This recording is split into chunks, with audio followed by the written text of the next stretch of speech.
helpful. Okay, let's see. Screen 360 TV. Have you had an opportunity to take a look at the site? I did just before getting on, Okay. and then I went over to YouTube to watch the Big Big Dig um, video. Enjoyed it. So So you went to YouTube, right? So I wasn't there to present it to you. Did you, how did you find it?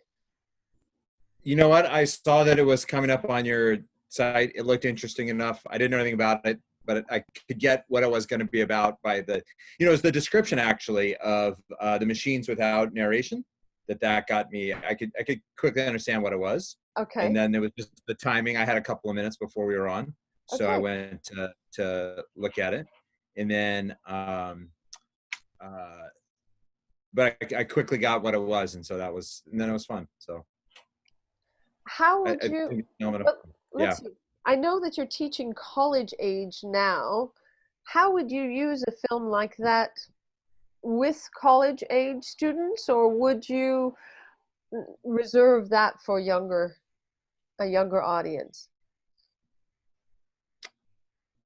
Um,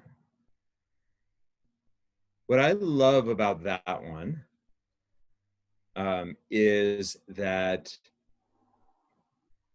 I think what I would show with older students and even adults. I also teach creativity and innovation workshops for working professionals, and so I could see that being shown as a way to tell a story.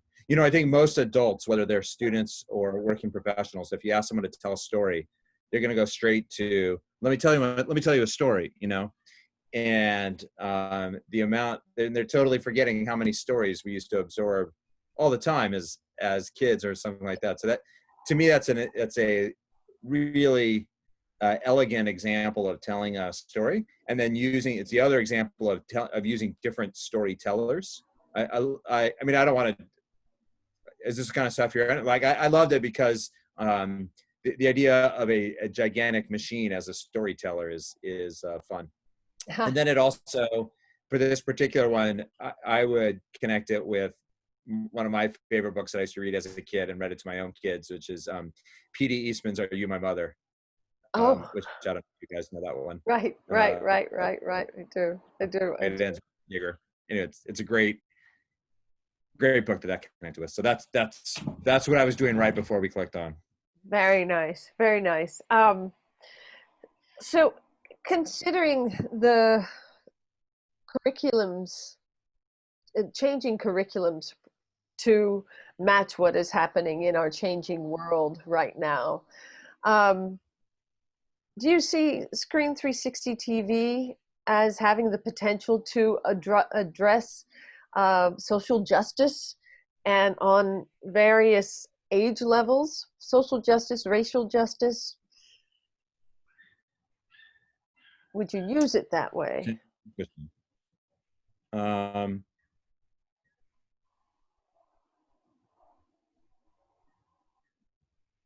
I'm thinking about the reflecting just a little on the context in which it would get used compared to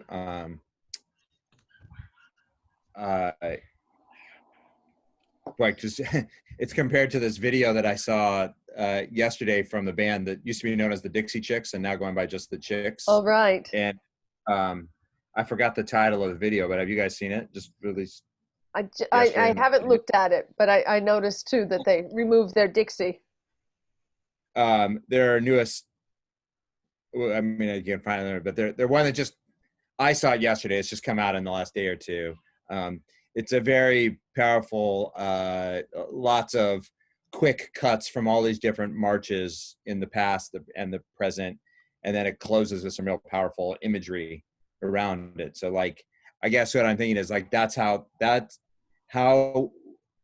we access the justice. How, I mean, my kids are older, so my kids are 17 and 14, and how they access conversations and media around justice is through social media, quickly on their own time and with their own friend, not mediated through making an appointment, or not an appointment, but they don't even watch it mediated with their parents. And we'd like to think we have a good relationship and have had some pretty honest conversations in the last couple of weeks. But how they access that is very low. So I could see this being a thing. I could see this actually being a resource for like, I mean, I'm connected to conversations about innovation in faith education and religious education, and so I could see this being the kind of thing for, because there's a subset of people in the religious education world that are pretty progressive and pretty social justice minded, and are always looking for ways to connect bigger conversations around morality and justice, and that this could be a tool to help. But that might be an opportunity for them, a tool for them to use. I could see that. I could see. I don't see a public school teacher going through this process. Why not? I could see something that's dynamic. So I live in Nebraska now. I spent time in California. Katie and I know each other through a graduate school alumni program. That's how we connected. But I could, something that's rapidly growing here before the pandemic, and I think it will grow even more after the pandemic, is homeschooling and loosely affiliated groups of homeschool families who, the first wave of homeschooling was all kind of religious, faith-based. Then this second wave of homeschooling that we were in just before was a lot about super unschooling and like wanting to push back against the system and all that the system brings. So there's quite a few people who are very crunchy granola into homeschooling. I think we're starting to see some emerging things here in the Midwest, at least, and I think it'll be in the U.S. as people struggle with what it means to send your kids to school in the U.S. There's going to be a lot more interest in homeschooling, and that's so I could see this. I think there's going to be. I hadn't thought about this until you just prompted me, Katie, which is I think there's going to be huge demand for resources for homeschooling, and this might be a nice niche thing that would fly in there. And the other thing about homeschooling families is these families are all networked together in these incredible networks that, you know, if one person likes it, they get in and they meet at the park to play together, then they do stuff on their own. I could see that. I mean, I don't know too much about it, other than I know a little bit about it because I flirted with the idea of taking my kids out of school about 7 or 8 years ago and starting a network of homeschoolers here. And that got a little attraction, but then it also turns out it's an insane amount of effort. Yeah. Like, no duh. Can I ask you about, go ahead, your sons? No, people have been practicing. One thing that we've been doing the last 3 months is practicing homeschooling with our children with a curriculum that comes somewhere else, and the parent is this kind of mediator. But I think I could see that being a real niche for this. Are your sons interested in meeting young people or their peers from around the world, or has that been introduced? So I have one son and one daughter. They are, I would say, a little bit interested, but I would, what gives me is my daughter in the pandemic, she got connected to a pen pal. She's a theater junkie, theater kid. And one of these associations was able to do a match-up pen pals with other students, and so she got into that. My son, I think not so much. He's they've both had the chance to leave the U.S., but neither of those are oriented around the idea of meeting people from other parts of the world. I don't know that it would be that would be high on their list. Well, because they've had the opportunity given to them through your work. I mean, would you say? Yes, but as I think about their friends too, their peer groups, I think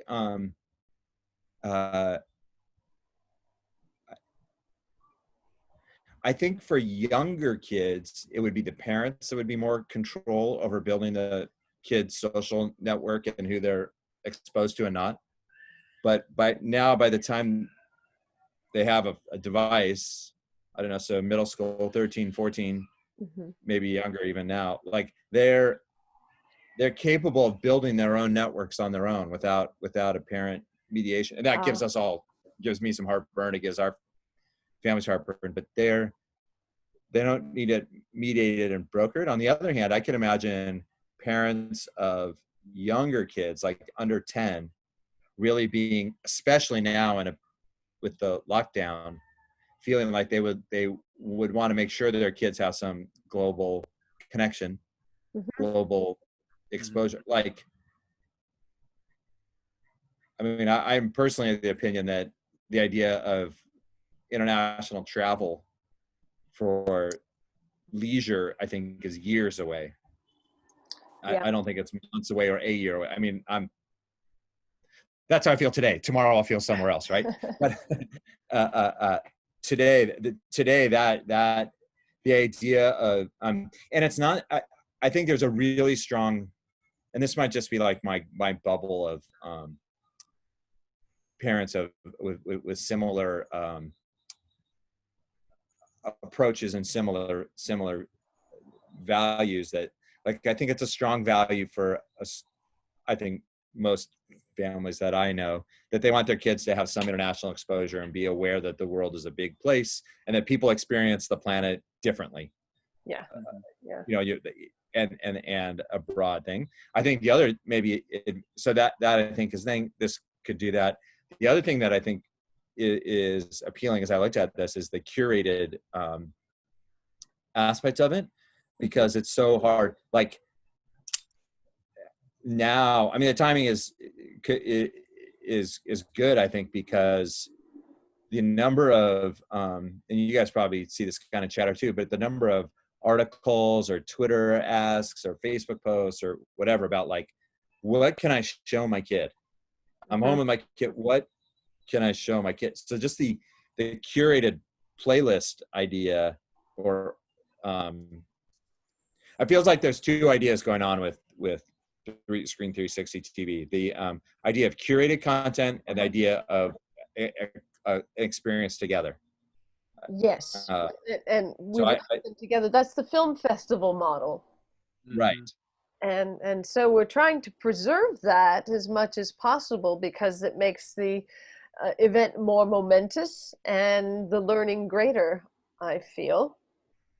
And so one thing that happens here that's close, it is I mean, it's curated, it's oriented towards youth. There is a there's a nonprofit, we have a nonprofit art house cinema here that does a couple of things. One, they have a series of foreign children's films that they curate, and you get excited because you get the email that says, oh, this week is Japan, next week is France, next week is, whatever. And they do it over several weeks in the summer, or they do it on Sundays, like first Sunday of the month or something, Okay. But it's a curated children and family series. But you don't necessarily, it's not the part of appointment of going with a cohort. Do you see? Well, I'm sorry. I want to make sure that I'm being helpful for you. Yeah, quite helpful. Okay. I wanted to ask also about your children. What age was it when they began to, well, for instance, when they were cracked open about the rest of the world, when they became aware of the United States being a small place in a much larger world?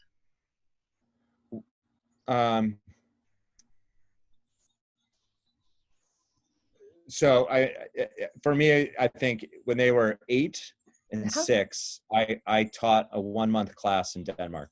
So you took them. I went to teach there for a month. They came with me.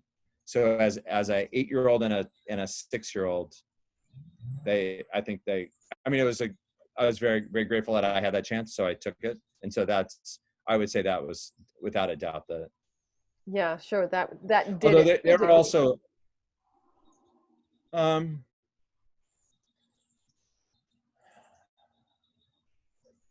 I think the yes and is they happen to go to a school where over 30 languages are spoken. Uh-huh. So one of Okay. the things that surprises people about Omaha, Nebraska is in our school system, we have more than twice the languages that are spoken in the San Francisco Unified School District. Um, we have so we have over 100 languages spoken in our district. Uh, an incredible number. One of the reasons is our so my if you're asking about my specific kids, they went to school with kids, some kids who were born in other countries, and many kids whose parents were born in other countries. So they're that would be that level of experience. So they would have an international fair at the elementary school or back to school night, and families, kids would make little posters and show you about their family history stuff. So um, frankly, my feeling is they got more exposure to that in Omaha, Nebraska than Palo Alto, California. Okay. Wow. Well, tell me about, It's a different topic, but uh, yeah. so you're in Omaha. It's a major metropolitan area, but it's surrounded by a lot of rural areas and rural towns. How much integration in your children's lives do both privately and at school? Is there integration with the rural schools, rural students? Um, the specific connection is that so I guess there's some, and there's two. I'm thinking of two specific ones, one for each child. For my 17-year-old, he took an online class. The specifics of his high school schedule, he wound up having to take a Spanish class online. And the University of Nebraska system also runs an online high school for rural students, Uh-huh. or for students that can't get classes and things, and you can take it. And even though this is mostly self-paced learning, he at least had some access to some other people who were taking it. It's not a real-time class, it's self-paced, but there's a little bit of a community around it. Okay.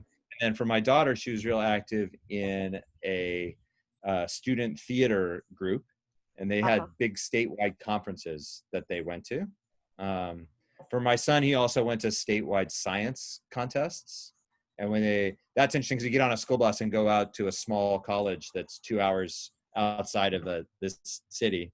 And, you go to a college that's 5,000 person college in a town of 6,000 people, and it's miles and miles of fields all around. So it's interesting that you raise that, because one of the issues that's here that could be that moving to school, having schools closed in rural communities has Yeah. really re-exposed the problem of broadband.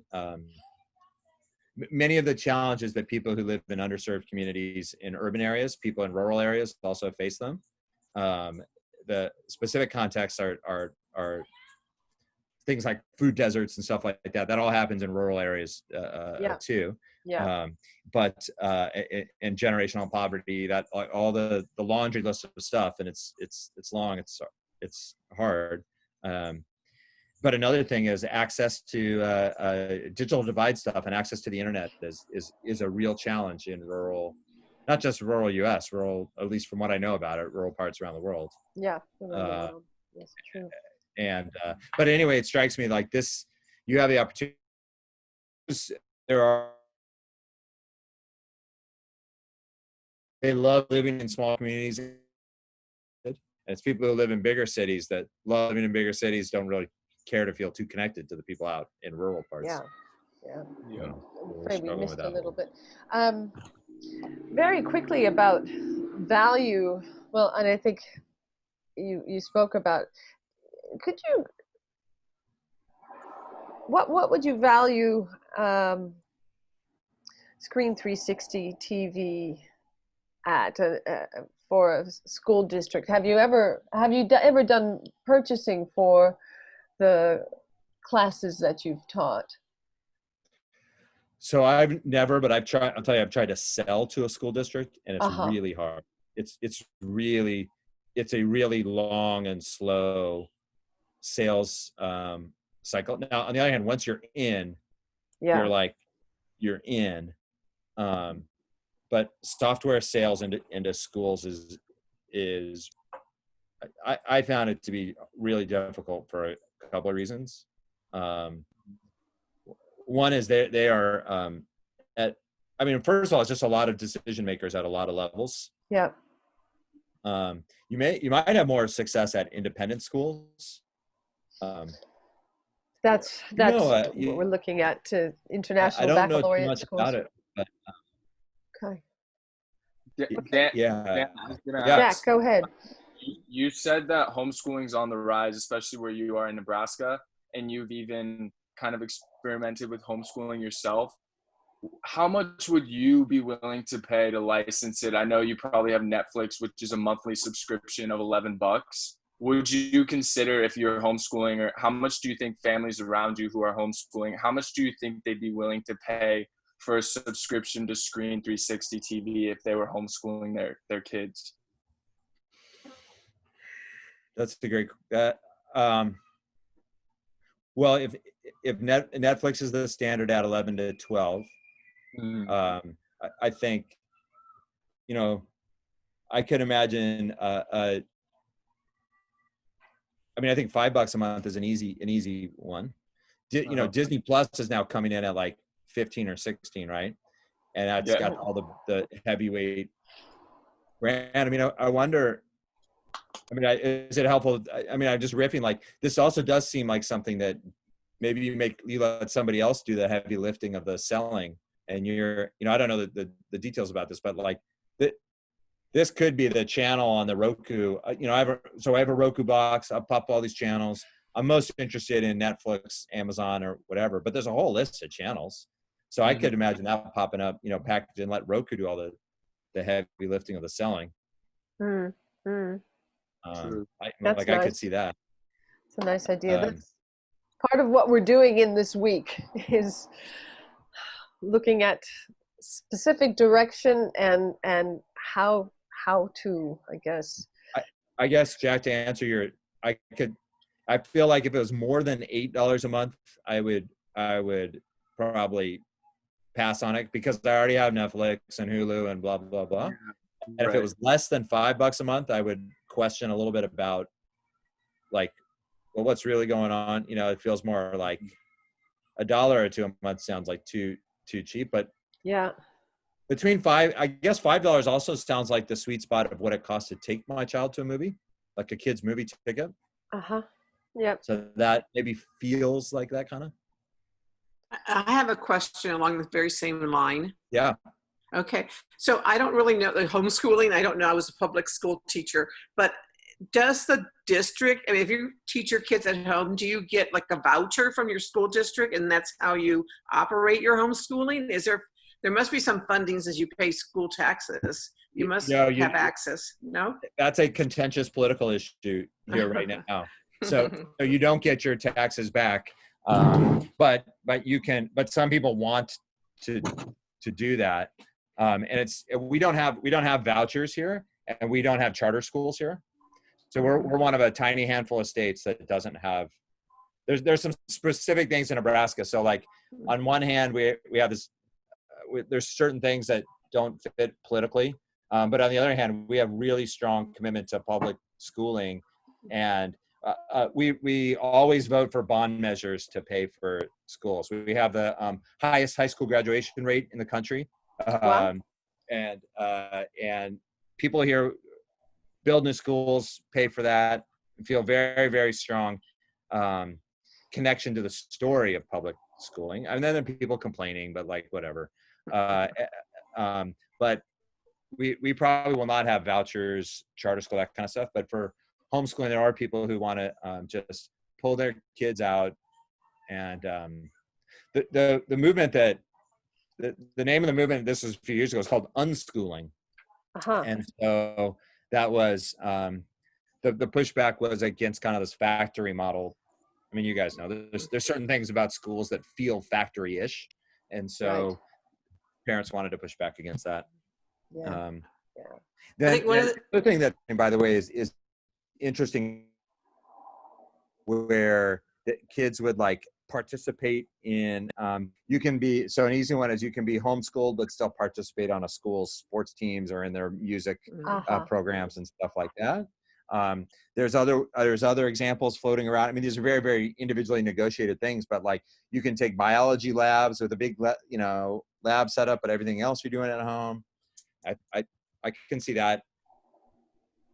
Okay, I mean, one thing that's happening that it feels that we're on the beginning of this, although it's hard to see it, is, or I don't know, it's hard for me to see exactly where it ends. But the idea of the school day is being smashed by the COVID realities. Yeah. So the idea of being in a big building all day with a large group of people, like that idea is weakening. And so it could be that you're part of some new hybrid. Which is a good thing, to break down the factory school and diminish classrooms. And this is where I think peer-to-peer learning is going to take over as we diminish the teacher-student ratio. I think that peers are going to take over. And what do you think about that? And I wanted to say that there's 3 minutes before several of us have to jump on, and you've been great with your time. Thank you. Well, I mean, I'm happy to I see, I think less the peer-to-peer, the more just-in-time stuff seems to be growing and growing. Just describe that, would you please? I mean, I think about this more for adults, but I can see it happening more for kids. Like, what do I need to know? Oh, I'll look it up on YouTube or Khan Academy. Khan is like great at this. What do I need to know? Oh, quick burst up in Khan, feel a little, and then apply it right away. Sure. Okay. Yeah. Okay. You know what I wonder too about Screen 360 is it did, one thing that did strike me is that's a thing to do remotely with kids and their grandparents. Yes. Especially during a pandemic. Yes. So this could be the kind of thing that when you ask what I would pay for it, Jack, maybe I'm not the target. Maybe it's my parents that are the target, and they're looking for something to do with their grandkids, and they could go to a movie. Because when they were little, my parents used to love taking my kids to a movie. We're interviewing a grandparent soon. Oh, great. Yeah. Is there someone else you would like us to talk to, or that you could connect us to? Maybe someone in the rural area, a rural teacher in Nebraska? I have a cousin who teaches, as spouse of my cousin is a teacher at a school in a community of about 10,000 people. Yeah. So it's about an hour away. It'd be great if we could interview. Yeah, I could reach out to her to see if she's, I don't know what she teaches. I can find out and tell you. Then the next time you see each other. Yeah, let me think about who else do I know that would be in rural.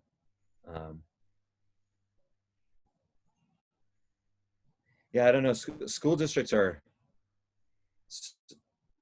it's really hard. Their institutional sales stuff is so. I mean, I could see this being an app bundled into.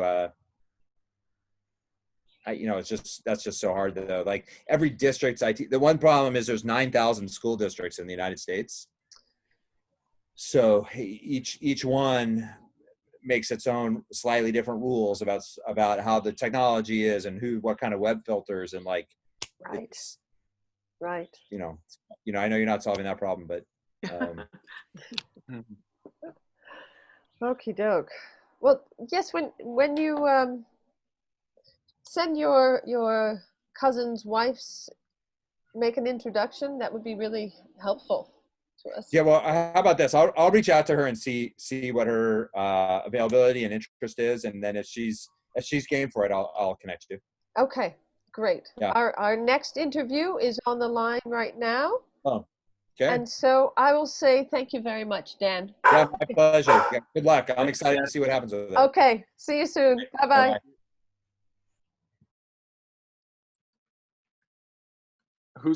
Who's this?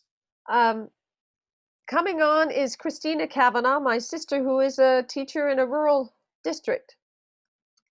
Cool. Okay, I'll be signing off, okay? Okay, thank you, Dee Dee. All right. Oh, yeah, that was really enlightening. That was good. That was good. Good, Lots to think about. thank you. I hope I got all of the questions. Yeah. I think, yeah, I do. You did, Okay, yeah. I'll talk to you guys later. Okay, Dee Bye. Dee, thank you. Jack, are you able to stay on? Yeah, I can stay for one more. If that's okay with you. I would love that. Thank you. Yeah. And I appreciated your coming in and asking questions when you had them. Yeah. Yeah, he offered a lot of good feedback for Sure sure. did.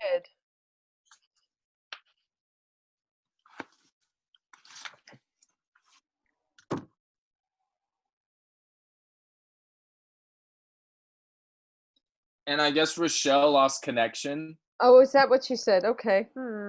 Yeah, that's why she. I think. Yeah. Okay. Well, she was there for meeting Craig. Yeah. Okay, I think she should be coming on.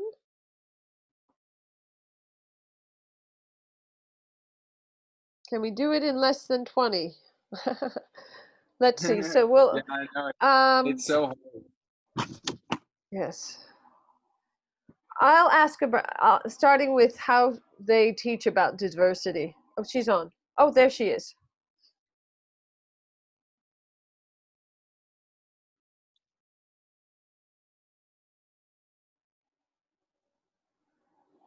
Hi, Chris.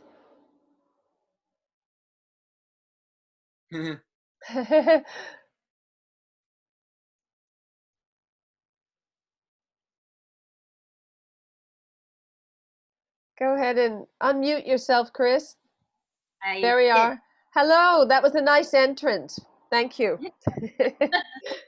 Chrissy, this is Jack Rasmussen, who is our first team member, and the other two had to leave.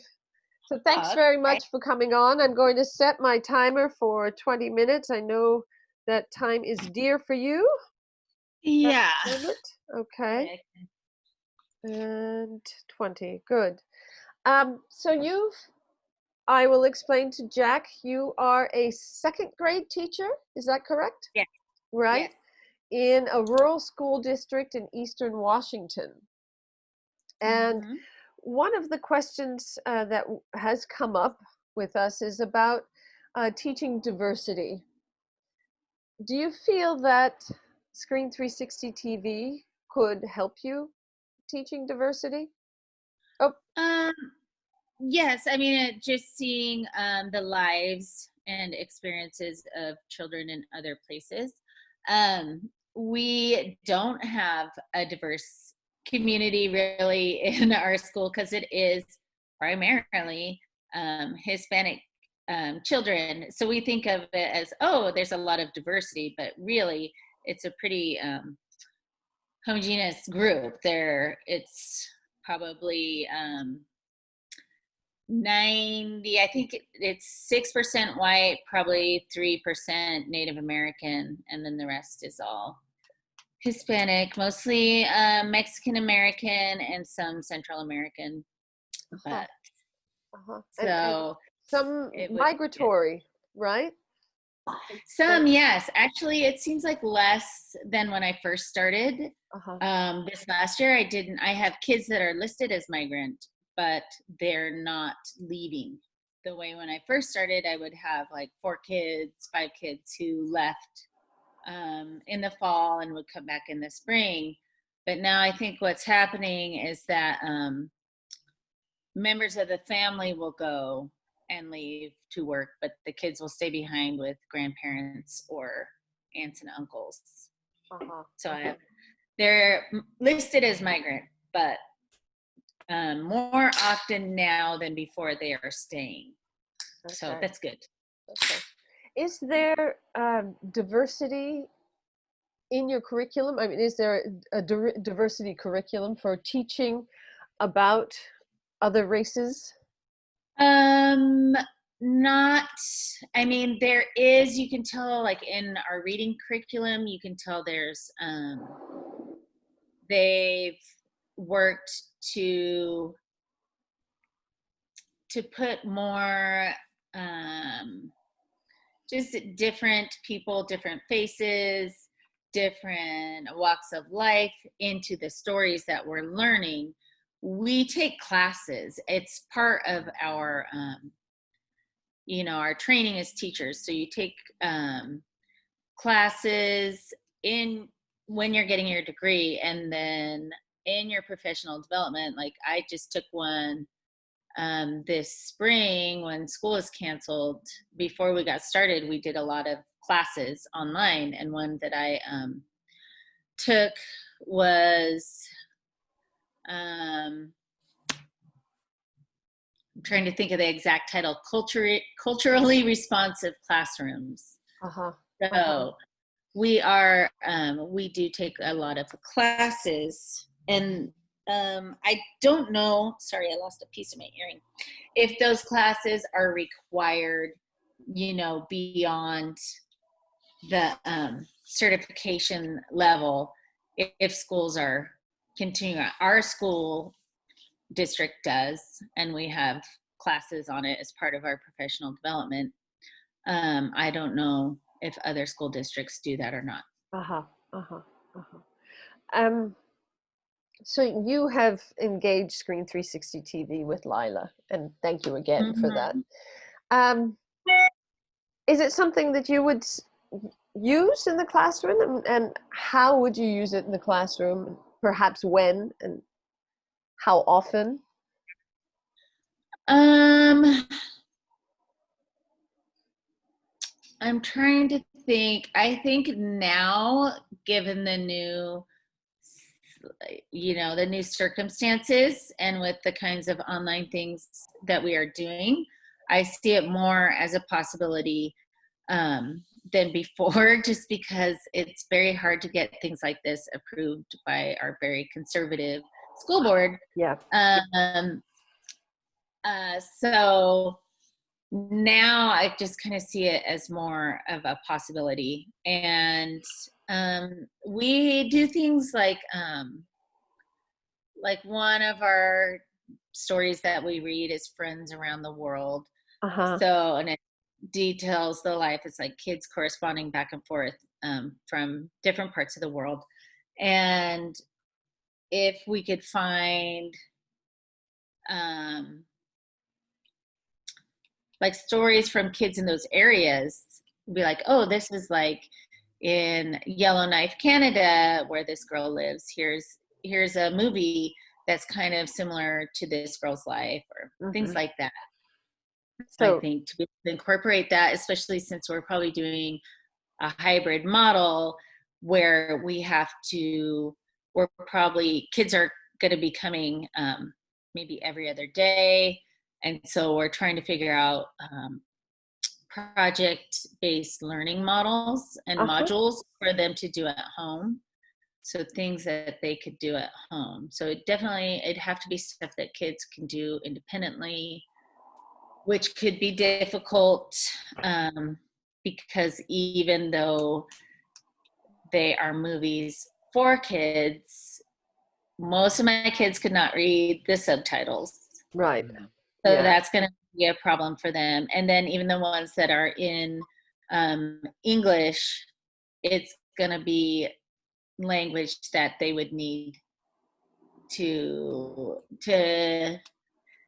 sort of ingest with me being like, oh, this is a figure of speech you might not be familiar with, and explain it to them. Sure. Just those little things that need to always come up that you don't even, little things that you don't think about, like, I don't even, like a toy sailboat. I remember one year having a story about a toy sailboat, and kids just didn't get the concept that this little boy had a toy sailboat that he would sail in a city park. That just, like, they've never seen it before. Blew their mind. Yeah. Kids from the desert. Sure. I can just imagine.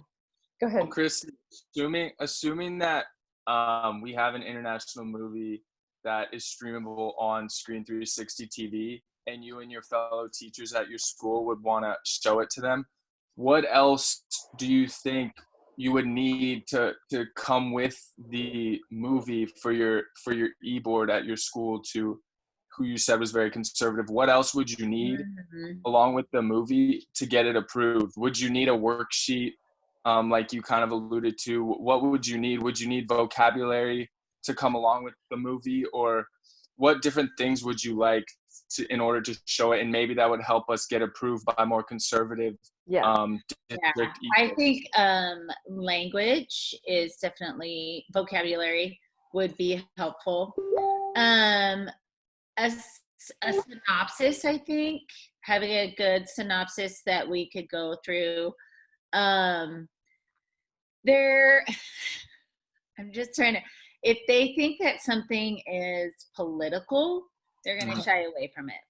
So even just, I don't know if you've heard of We Day. There's this big thing in Seattle called We Day, where they have celebrities come in and leadership kids from sort of impoverished school districts get to go. And one year my friend went with one of the school board members, and she's just like, this is too political. This is all like, basically thought it was all hippie commie stuff. And she's like, it's like about empowering kids. But it's interesting how they see things as, you know. That's political. I think that's why I haven't gotten a response from Vail, Oregon. Yeah. So if they see something as being slightly political, then they might shy away from it. Yeah. So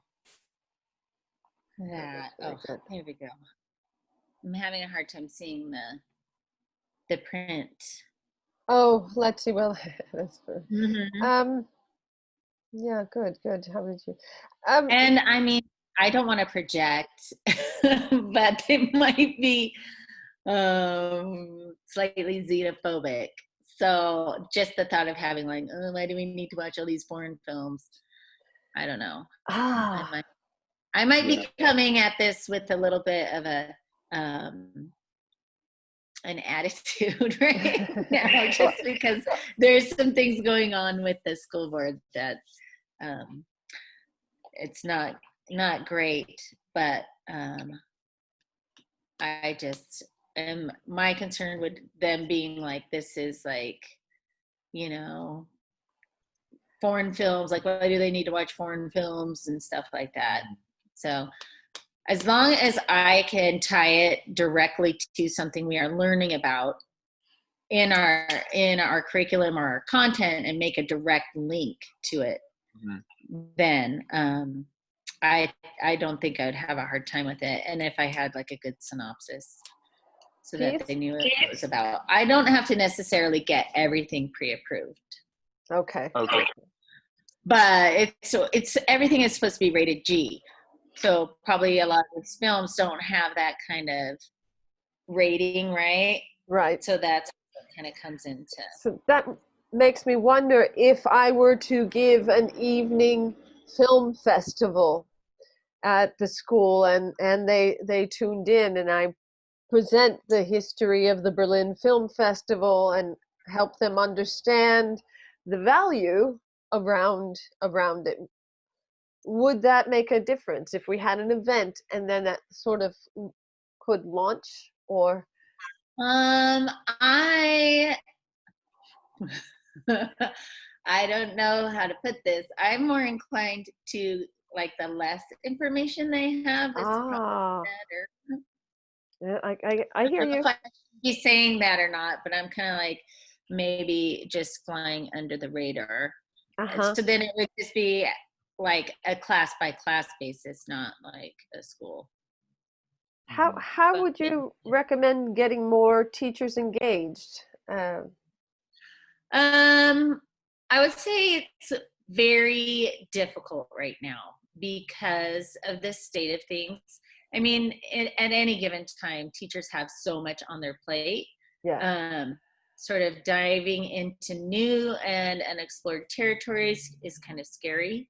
Yeah. And but right now you've got, on the one hand, it's like people are being forced to explore new things and use a lot of tech that, I mean, now everybody's pretty comfortable with Zoom. So this kind of format is not so, you know, scary and challenging as it would have been a year ago. But at the same time, I think people are still in that just head spin of like, oh, there's so much going on. I don't know if I can add one more thing. So I don't know, like it kind of balances out a little bit. Where would you value Screen 360 TV? How much do you think teachers will be willing to pay to have it, to stream it to their students? And because I know Netflix is a monthly subscription, what do you think the price range should be in order to get it accessible to different teachers? I don't know, honestly. That's a good one, because right now I don't see teachers paying for things personally as much as having, I mean, they have their own Netflix. If they have their own Netflix, then they're going to use it at school. I don't see them buying Netflix for school. Mm-hmm. So, and then like all of the things, most of the things that we use in our district are things that are paid for by the district. People aren't using their own personal money. We do have some spending money, like $100 to $150 per year. But those go to supplies and things like that. And I think this year we're not going to get it because it's all going to go to buying things like little tabletop desk things, because we might not get to have tables in our classroom. So now we have to like buy all these new things for our classes. Oh, I see. So sure. money is very well, and also because we didn't have any tax revenue, we don't have enough money for our budget. And so we just actually, they're riffing teachers, so people are losing their jobs. It's but a hard Washington has a state tax. Does that not go to education? There is state money, but then local schools are also paid for through local taxes as well. I see. So do you we have a sales tax, so if things aren't being sold, then sure. Yeah. Do you suggest we just go straight to the districts then? Is that the best maneuver to get it into different schools then, rather than going to individual schools and teachers? Should we go to the district to see if we can work it into the district curriculum? You could. I think that one way things happen is if enough teachers ask for something, then they'll look into it and be like, oh yeah, we'll get this. And then if it's something you can say, we'll provide this to this is how much it is for an individual subscription, but if you like have 10 teachers or something like that, then we'll give it to you at this price. And then the district will look at it in that way. And I would look at it in terms of like, think about social studies. Right. If you could even go into look at the Common Core standards. Mm-hmm. If you could go to them with standards, like this hits this standard, like, and lay it out that way, I think that would be really good. Because I know in our school, social studies and science kind of took a real back seat when we went online. Yeah, well, it's just what we could embed. I mean, my science is all like project based, so it's like hands-on. We're building models to test things, and you can't do that. Right. So we were putting it into the reading selections we were choosing, like, so giving them content knowledge but not experiences. Mm-hmm. So I would try and tie it to the social studies standards and reading standards. And reading standards. Mm-hmm. Because reading standards is that also understanding content and not just the ability to read words, but to comprehend and to understand. Yeah. So there's different components, and there's like, I can speak about elementary. I don't know about the secondary levels, but in elementary you have the foundational skills, and that's just the learning to read, the phonics part, and fluency. And then there's the comprehension part and literacy skills, and that's understanding text and using text features and all the things that go around to thinking about reading or thinking about what you read. Okay. So you would want to look, if you were going to look at the Common Core standards for elementary, you would want to look at those comprehension standards. Okay, good. And I'm just trying to think about, like, in second grade, I'm trying to think. Like tying historical events to current events is one, or current events in a story, or historical events in a story. Things like comparing and contrasting, like the same version or same story, but versions from different cultures.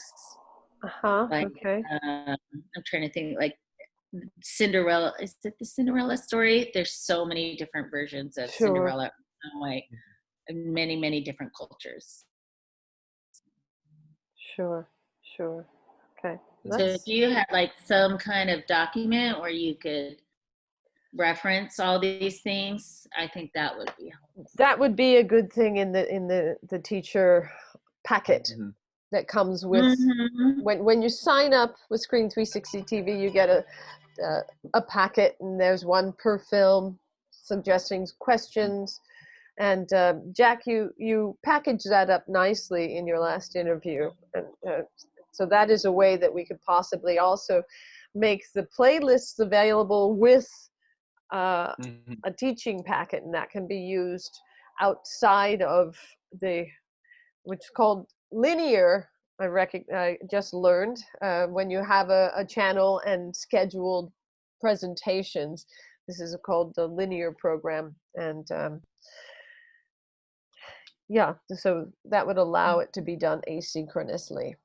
But it's not as good as having an audience from around the world, which will take some time, I think, to build the audience and actually do that. And I suspect that when it does start to happen, it will be quite momentous and people will hear about it. And then that will drive more people to want to use it. Yeah. So my 20-minute buzzer just went off. That was fast. Yeah, I did a lot of talking. You did. Is there someone else in your district that you'd like us to talk to? I would have to see. Everybody's we're still taking classes and meetings, but we're not meeting as a staff right now. So I don't know. Well, think about that. Yeah, we'll have to look into that. And if you have a copy of those standards that you have to comply with, I'd love to see them. Yeah, I will send you, there's a really good app, and I'll just show you which app it is, and it's really easy to navigate. And then there's other things you can look at that go deeper into explaining, you know, what each one really means and what we're looking for. But yeah, there's a really nice app it makes it easy to find everything. Okay, good. So And speaking of app, you told me that you have used Brain Pop in the past. Are there any other apps you've used? Brain Pop was a good one until we had it as a school, and then the subscription ran out. That was a bummer. But there's things like, and I'm having a hard time recalling information right now. I really feel like it's quarantine brain. So I am having a hard time remembering the names of things, but there's different, like Newzella, or it's not, I always call it Newzella, it's Newzella, but it's got, it's an article, it has different news articles, but it compiles them. And I think sometimes they kind of retool it to make it a little more student friendly. Okay. Make it easy for kids to search and research. I used it with Ruby in her classes, so that's kind of what I'm more familiar with. Okay. And then I look at Nat Geo Kids a lot, and Smithsonian. What is another one? There's a couple YouTube channels that I cannot tell you the name of right now. Okay. Are they? Yeah, I'm totally blanking out. Okay, but they're definitely educational, having to do. Okay. And are they like a field trip type? Take you to a place? No, they just have like little informational videos and short articles. Okay. Okay. So most of the things you show seem to be short in length.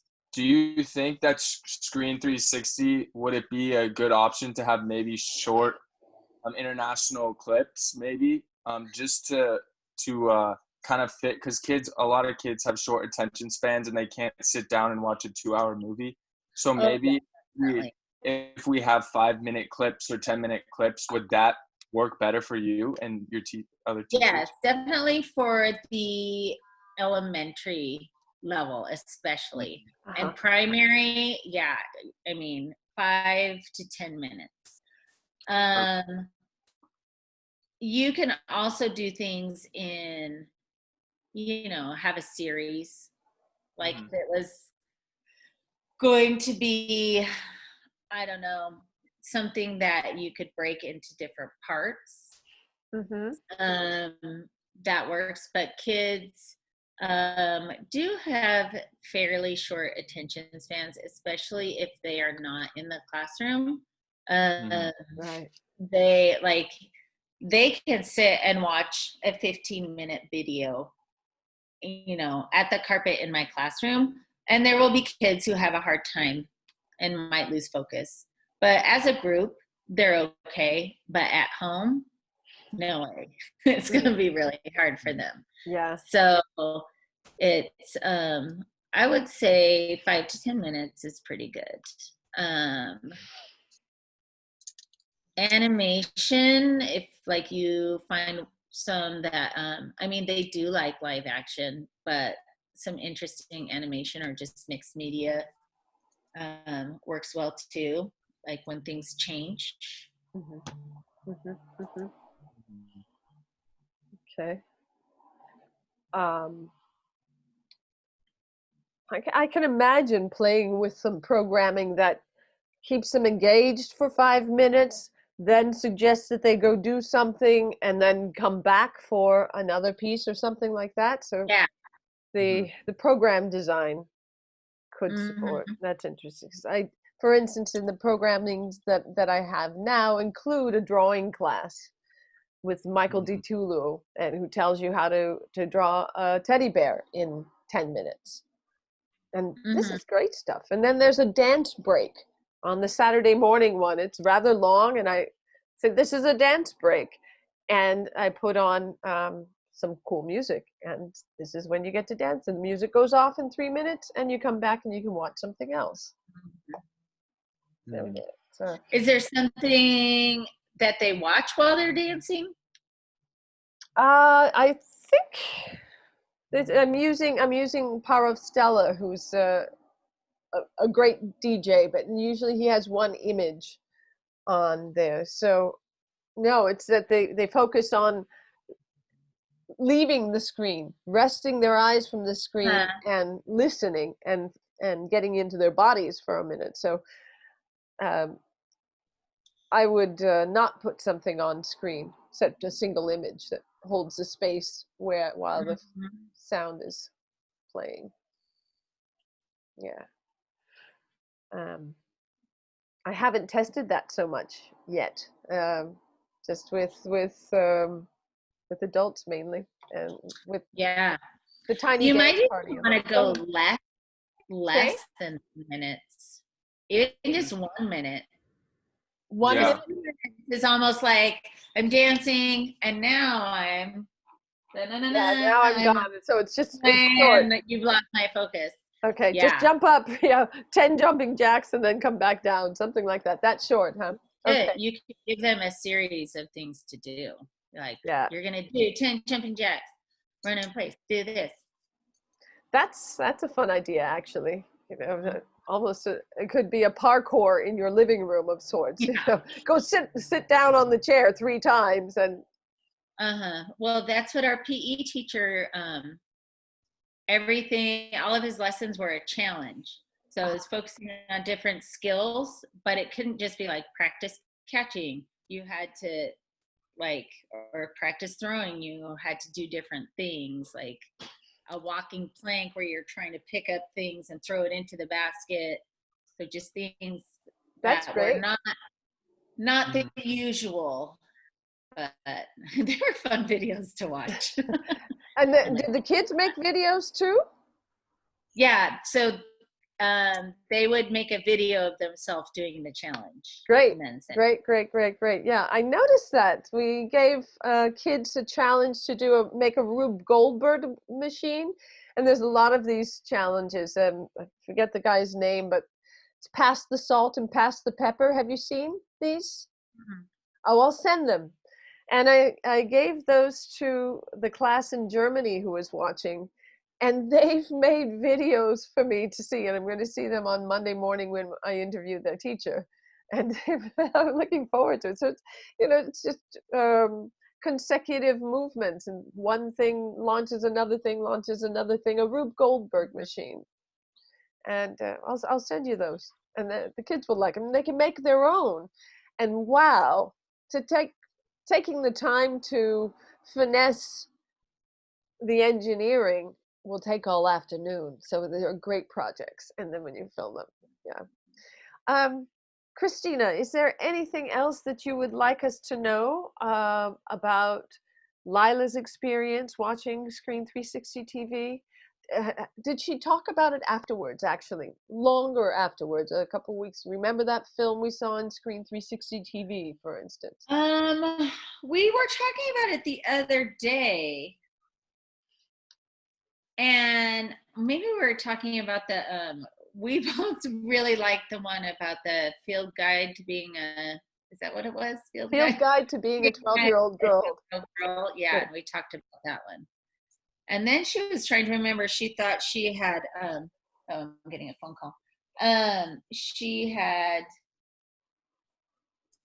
thought she had seen it before, but I thought that was a new one to her.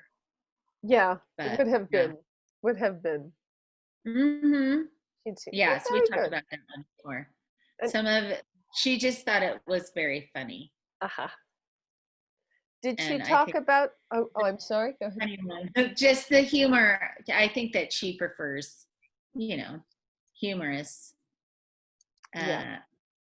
watching funny things. So.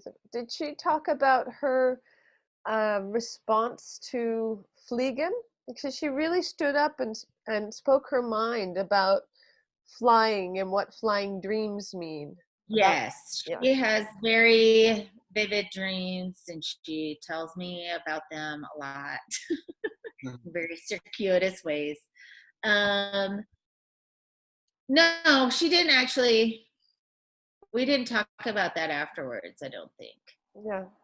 Just about, but she does have she's had another flying dream since then. Ah, okay. And then another, and then maybe more of a falling dream. Ah, right. We had a cliff behind our house. Yeah. Oh, my goodness, my goodness. Yeah. She really, I think, pushed herself to the edge to describe the feeling of flying and being free.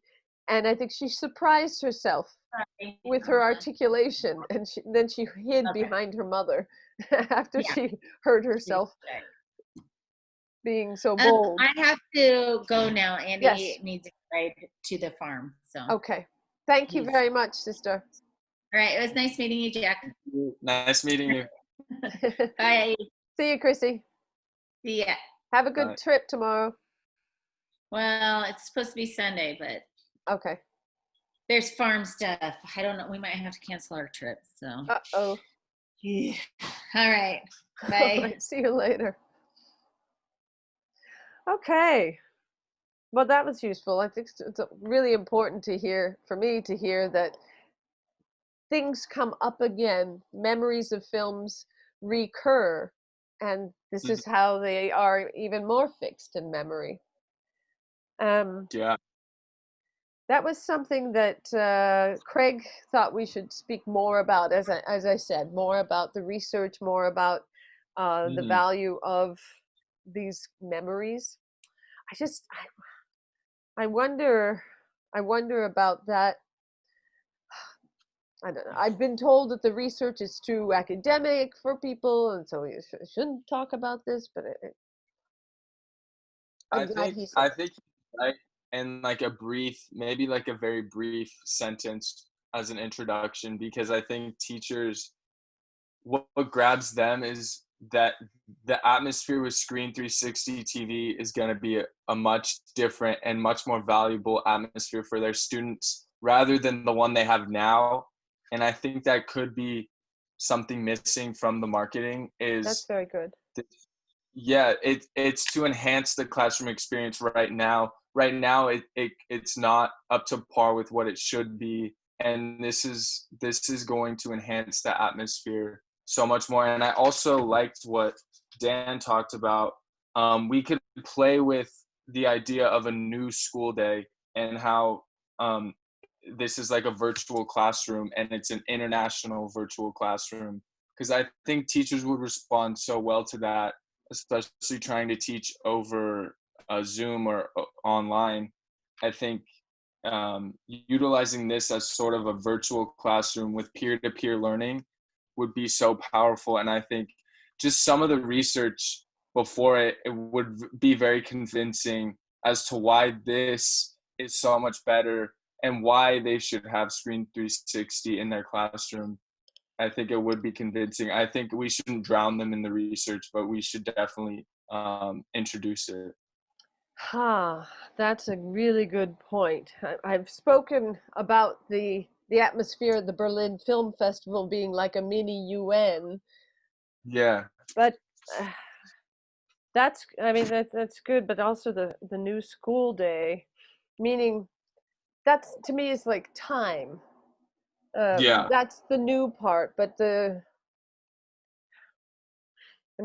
is, but I think it's also the new reach. The time is that we can also have different school or different time zones within our new school day. Is that what he's meaning? Is that what you mean? Yeah, I think, I think time is just, right now, time is sort of, we don't even pay attention to it anymore. I think, because everything's so structured in a school day, and it doesn't have to be structured. So time is the only structure. That's it. Time is the only structure. Right. Ooh, I like that. I like it too. Yeah. Time is the only structure. So think about what's going on. And yes, that's exactly what I talk when we think about international peers. These are children who are born into the world at the same time. Exactly. Yeah. And so we have the potential now to connect with all of them more than we have ever had before. This is why I wish that the Epic Games guy would get on board and listen to us. Forget Yeah. Tim something, Epic guy. I wrote to him. Of course, he didn't write back. Um, They're doing yeah, that. Go ahead. I got the head of the language department at Archbishop Mitty High School, the high school I went to, which is a private Catholic high school. She replied. I haven't had time to look at the responses, but John Marheineke, who I went to India with, and he's the ethics, justice, and culture teacher at Archbishop Mitty. He's very excited about interviewing this weekend, along with the language department. So they both are on board.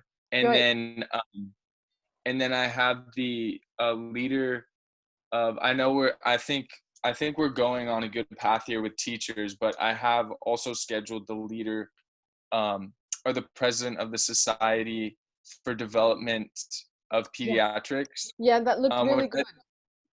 I think he would also love the research that you have in learning about Finding Felix and Vivid Memories, and because he's written a few books too about learning and about education with children. So I think he said he was so intrigued as well. So I think if we have him on board as well, I mean, that would be very helpful. So I just think the more and more we interview and branch out to people, the more information we gather and the more people we get on board. It's looking good. You know, I think, like Craig said, we take the first, I mean, we're doing this time now, maybe take even Monday and Tuesday to keep following the different markets and then hone it. And then we look at what is really speaking to us, which is calling. So I do want to get the filmmaker conversations in. You're bringing in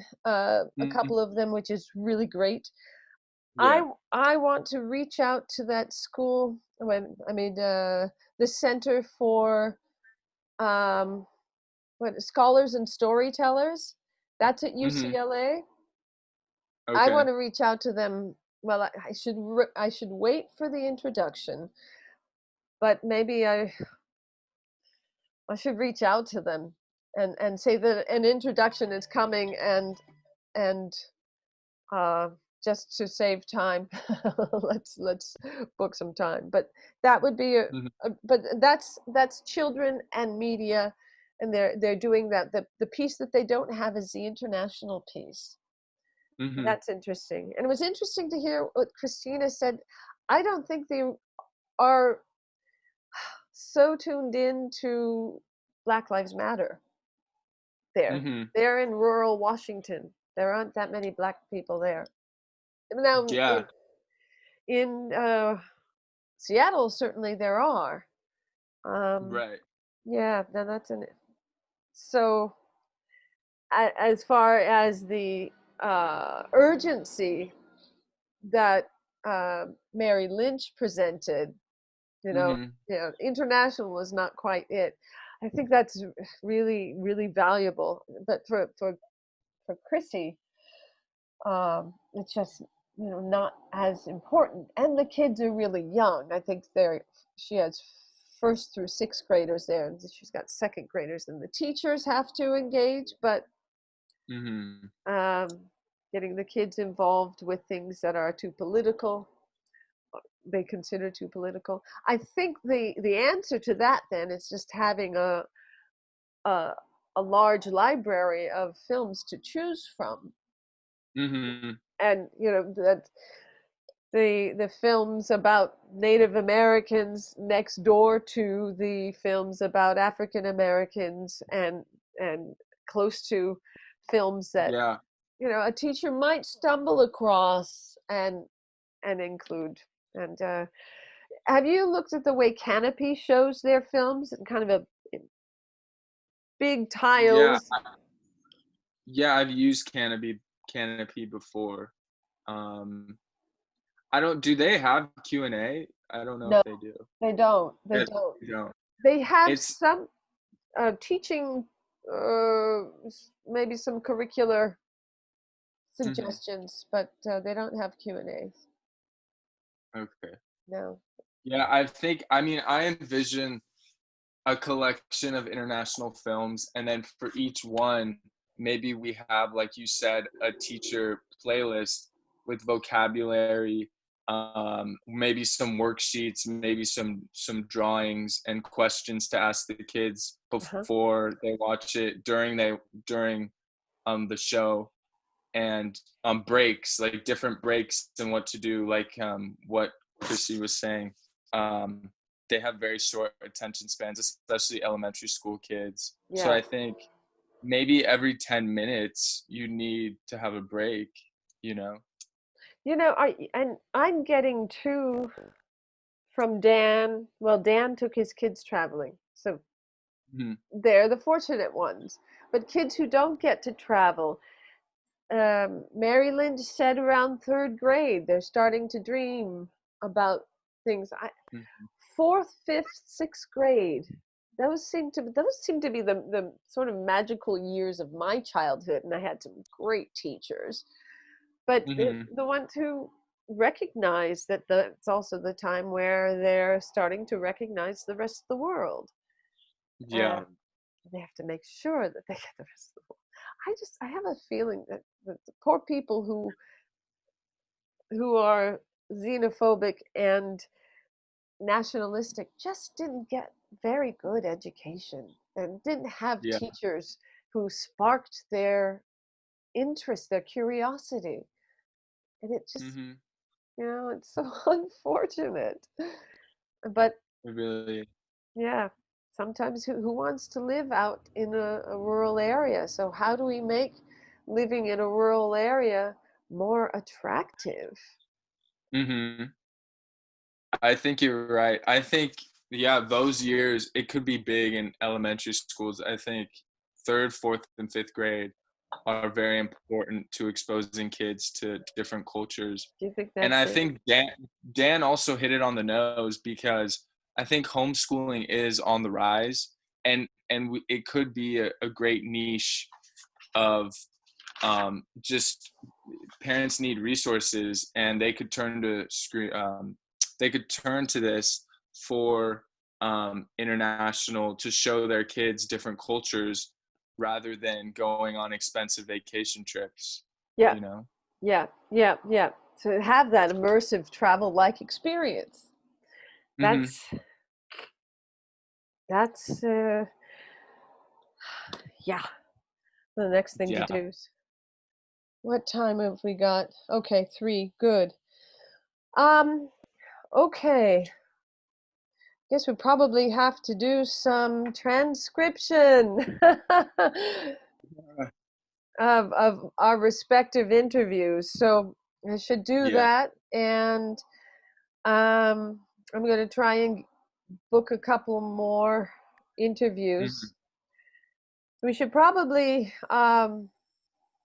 put a challenge out there. I'm not sure how much Rochelle has done. I'm going to stop the recording. Recording. Yeah. Send